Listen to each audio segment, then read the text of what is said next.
Hi friends, welcome back to Joshna vlogs. ఈ రోజు video వచ్చేసి మా రచమలపాడు గ్రామంలోని పోలేరమ్మ గుడి. ఇది గ్రామం నుండి 1/2 కిలోమీటర్ ఉంటది. ఆంధ్రప్రదేశ్, తెలంగాణ రాష్ట్రాలలో అత్యంత భక్తి శ్రద్ధలతో కొలిచే గ్రామ దేవతల్లో పోలేరమ్మ ఒకరు. ఈమెను ఆదిశక్తి యొక్క స్వరూపంగా భావిస్తారు. పొలిమేర అంటే గ్రామం యొక్క సరిహద్దు. పూర్వం కాలంలో గ్రామాలను సరిహద్దులను అరిష్టాల నుండి కాపాడే దేవతగా పోలేరమ్మను భావించి పూజించేవారు.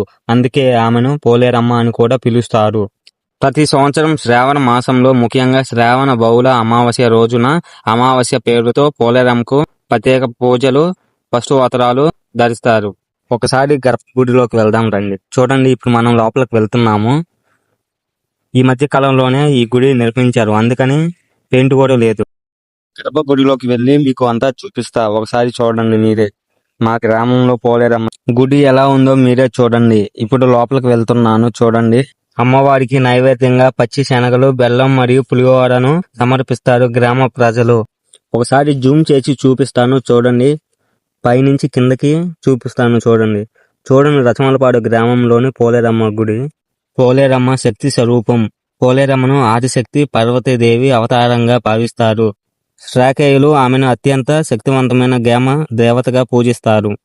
భక్తుల నమ్మకం, కలారా, అమ్మవారు వంటి అంటువ్యాధులు వచ్చినప్పుడు పోలేరమ్మ తల్లికి పూజలు చేయడం, బోనాలు సమర్పించడం, మొక్కులు చెల్లించుకోవడం పురాతన కాలం నుండి వస్తున్న ఆచారం.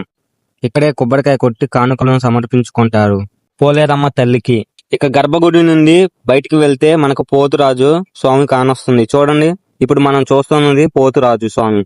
పోతురాజు హిందూ జానపద దేవత. దక్షిణ భారతదేశంలోని, ముఖ్యంగా తెలుగు రాష్ట్రాల్లోని గ్రామ దేవతలకు గంగమ్మ, ఎల్లమ్మ, పోలేరమ్మ, మైసమ్మ మొదలైన గ్రామ దేవతలకు తమ్ముడుగా భావించి పూజిస్తారు భక్తులు.